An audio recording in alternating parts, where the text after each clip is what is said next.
السلام علیکم، آج 9 بجے میں خوش آمدید، میں ہوں عمران سلطان اور میں ہوں کرن رضوی۔ آغاز میں آپ کو بتائیں کہ نیپرا نے بجلی کی قیمت میں 60 روپے 91 پیسے فی یونٹ تک اضافے کی منظوری دے دی ہے اور اعلامیے کے مطابق نیپرا کا اوسط ٹیرف 16 روپے 91 پیسے سے بڑھا کر 24.82 روپے فی یونٹ تعینات کیا گیا ہے۔ حتمی نوٹیفیکیشن وفاقی حکومت جاری کرے گی۔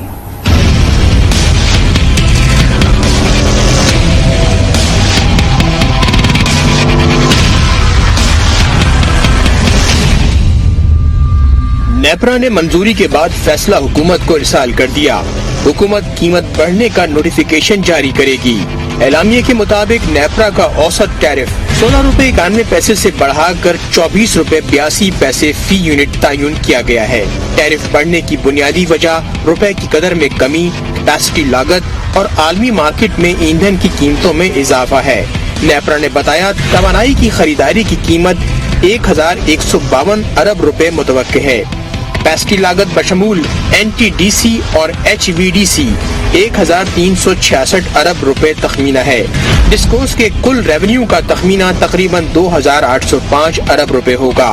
نیپرا کے مطابق میپکو، پیسکو، گیپکو، ہیسکو، سیپکو، کیسکو اور ٹیسکو کو 5 سالہ مدت میں ڈسٹریبیوشن سسٹم میں انویسٹمنٹ پروگرام کے لیے تقریباً 406 ارب روپے کی سرمایہ کاری کی اجازت دی گئی ہے۔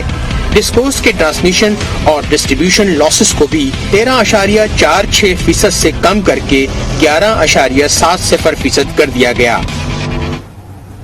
ادھر وزیر خزانہ مفتاح اسماعیل نے اپنے ٹویٹر پیغام میں کہا کہ چین پاکستان کو 2 ارب 30 کروڑ ڈالر دوبارہ دینے پر رضامند ہو گیا۔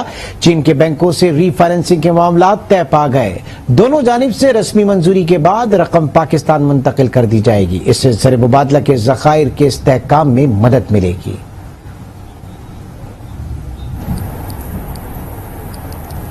ادھر موڈیز نے پاکستان کی ریٹنگ منفی کر دی۔ پاکستان کو بین الاقوامی قرضہ نہ ملنا بڑی وجہ قرار دیا۔ موڈیز کے مطابق مہنگائی کے باعث بیرونی قرضوں کی ادائیگی کا رسک بڑھ گیا ہے۔ بیڈ گورننس اور اداروں کی کمزوری نے مائکرو اکنامک پالیسی کو متاثر کیا۔ کرنٹ اکاؤنٹ روپے کی قدر اور زر مبادلہ کے ذخائر پر بھی دباؤ بڑھا۔ تفصیلات اس رپورٹ میں۔ موڈیز کے مطابق پاکستان کو IMF سے امدادی رقم ملنے سے ریٹنگ برقرار رہ سکتی تھی، تاہم اب تک بیل آؤٹ کی امدادی رقم نہ ملنے پر پاکستان کی معاشی کیفیت تبدیل کی گئی ہے۔ پاکستان کو B3 ریٹنگ میں شامل کیا گیا ہے، جسے جنک ریٹنگ بھی کہا جاتا ہے۔ یہ فیصلہ پاکستان میں غیر یقینی مالیاتی صورتحال اور بیرونی مالیاتی اثرات کے زد میں ہونے کی بنا پر کیا گیا۔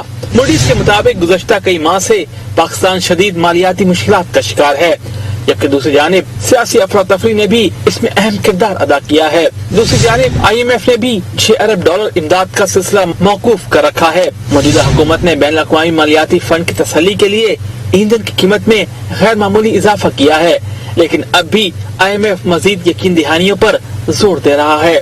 موڈیز کے مطابق پاکستان میں کمزور پڑتے اداروں اور طرز حکومت نے معاشی پالیسی اور اس کے مستقبل کو مزید غیر یقینی بنا دیا ہے۔ موڈیز نے پاکستان میں زر مبادلہ کی کم ترین سطح پر بھی تشویش کا اظہار کیا ہے۔ سابق وزیر خارجہ شاہ محمود قریشی کہتے ہیں پاکستان کا معاشی آؤٹ لک مستحکم تھا جو منفی ہو گیا۔ میڈیا سے گفتگو میں ان کا کہنا تھا کہ عالمی ریٹنگ ایجنسی موڈیز کی پاکستان سے متعلق خبر اچھی نہیں۔ انہوں نے کہا کہ موڈیز اکنامک آؤٹ لک طے کرتی ہے۔ کہ موڈیز نے پازیٹیو سے نیگیٹو ریٹنگ کر دی ہے، اس کی وجوہات ہیں۔ اس کی وجہ یہ ہے کہ وہ دیکھ رہی ہے کہ حکومت میں بڑے فیصلے کرنے کی سخت نہیں ہے، وہ ڈگمگا رہی ہے، ہچکچا رہی ہے۔ نتیجتاً آپ دیکھ رہے ہیں کہ جب سے یہ حکومت میں آئے ہیں پچھلے 45-50 دنوں میں روپے کی جو قدر ہے وہ 22.5 روپے گر چکی ہے، کہ پاکستان ڈیفالٹ کی طرف بڑھ رہا ہے۔ ملکی تجارتی خسارے میں اضافہ جاری ہے۔ رواں مالی سال کے 11 ماہ میں تجارتی خسارہ 43 ارب 33 کروڑ ڈالر تک پہنچ گیا۔ سالانہ بنیاد پر تجارتی خسارے میں 57.85% اضافہ ریکارڈ کیا گیا۔ ادارہ شماریات کے مطابق جولائی سے مئی تک 28 ارب 84 کروڑ ڈالرز کی برآمدات کی گئی۔ برآمدات میں گزشتہ برس کے مقابلے میں 27.78% اضافہ ہوا۔ रवा माली साल महंगाई की शरह 9.7 से बढ़कर 13.7% तक पहुंच गई। नई इत्तेहादी हुकूमत भी महंगाई का तोड़ न ला सकी। अशियाए जरूरिया महंगी होने से सफेद पोशी का भरम रखना मुश्किल हो गया। इस्लामाबाद से रेहान शेख रिपोर्ट करेंगे। हुकूमत कोई भी आई, रवा माली साल अवाम पर भारी रहा। महंगाई बढ़ती ही रही। मजमूई तनासुब 10.77% रहा। अदाद-ओ-शुमार के मुताबिक जून 2021 में महंगाई की मजमूई शरह 9.7% थी, जो बढ़कर अप्रैल 2022 में 13.77% हो गई। सबसे ज्यादा महंगाई हुआ इस साल में। साल तो जो है ना गरीब लोगों के लिए क़यामत से कम। इतना बुरा साल गुजरा है कि कोई हिसाब नहीं। जुलाई 2021 में महंगाई की मजमूई शरह 8.9%, अगस्त 8.4%, सितंबर 9%, अक्टूबर 9.2%, नवंबर 11.5%, दिसंबर में 12.3% रही। 2022 शुरू हुआ तो भी महंगाई का ग्राफ नीचे न आ सका। जनवरी 2022 में महंगाई का पारा 12.3%, फरवरी 12.24%, मार्च 12.7%, जबकि अप्रैल में महंगाई की शरह 13.77% रिकॉर्ड की गई। शहरियों का कहना है कोई भी हुकूमत महंगाई रोकने के लिए अमली इकदाम नहीं करती। पेट्रोलियम मसनूआत की कीमतों में इजाफे के बाद महंगाई का नया तूफान आया। गवर्नमेंट ने फ्यूल महंगा किया है, उससे तो हर चीज महंगी हो रही है। महंगाई बड़ी गलत सही पे जा रही है। माहिरीन मुआशियात के मुताबिक माजी में भी महंगाई के बढ़ने की शरह 10% से ज्यादा रही है। गुज़श्ता 3 सालों की तरह रवा माली साल के दौरान भी अवाम महंगाई की चक्की में पिसती रही। रोजमर्रा शय जरूरिया की कीमतों में इजाफे का न रुकने वाला सिलसिला जारी रहा और हुक्मरान इक़्तिदार की रस्साकशी में लगे रहे। रेहान शेख, आज न्यूज, इस्लामाबाद।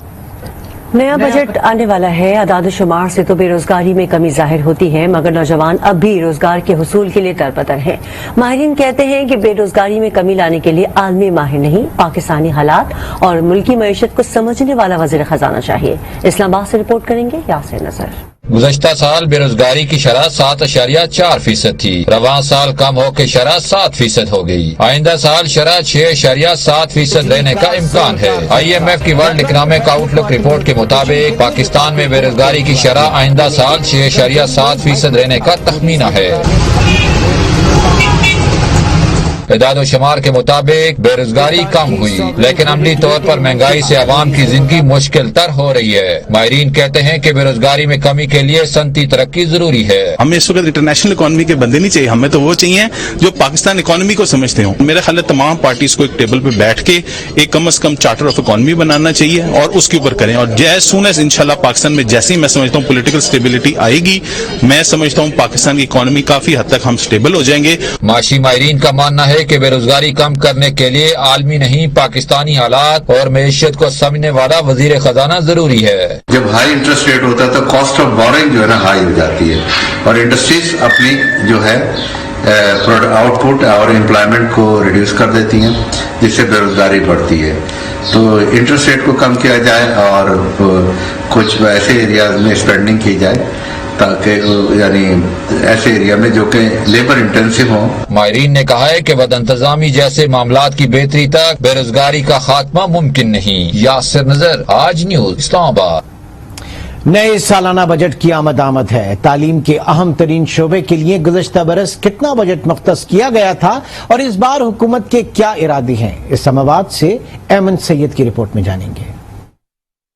तब्दीली सरकार हो या फिर नए हुक्मरान, तालीम, सेहत और नौजवान, सबने कहा ये है हमारी पहचान। लेकिन तालीम के लिए मुख्तस बजट का रहा फुकदान। तालीमी निजाम माजी हाल ही नहीं बल्कि मुस्तकबिल को परखने का भी पैमाना होता है। तब्दीली सरकार ने माली साल 2021-22 में तालीमी अमूर और खिदमात के लिए 91.97 अरब रुपए मुख्तस किए। प्राइमरी के लिए 3.21 अरब, सानवी तालीम के लिए 7.632 अरब और आला तालीम के लिए 78.195 अरब रुपए रखे गए। जो आपने दूसरा एजुकेशन कहा ना और सेफ्टी, तो तीनों आपने डिवॉल्व कर दिए सूबों को। और अब सूबे जो हैं उनके ऊपर ना, जब आप NFC से 58.5% उनको दे रहे हैं तो अब तो ये इनकी जिम्मेदारी है ना। एजुकेशन की बात करते हैं, अभी ये है एक्सपेंडिचर।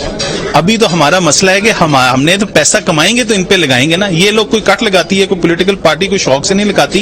हायर एजुकेशन कमीशन के बजट में कमी का सिलसिला कई साल जारी रहा। माली साल 2021-22 में 120 अरब रुपए के मुतालबे पर 66 अरब रुपए रखे गए, जिसके बायस इदारा ही नहीं बल्कि तुलबा को भी माली परेशानियों का सामना करना पड़ा। इस बार विफाकी वजारत तालीम ने महकमा खजाना से HEC के लिए 104 अरब का मुतालबा किया है। हुकूमत 104 अरब रुपए के मुतालबे के बरअक्स आइंदा माली बजट में HEC के लिए 30 अरब रुपए तखमीना पेश करने जा रही है। हुक्काम का कहना है कि ऐसी सूरत हाल में इदारा इंतहाई माली मसाइल का सामना करेगा। वजीर आजम शहबाज शरीफ ने नोटिस लेते हुए HEC के मुख्तस बजट में कोई कमी न करने की हदायत की है।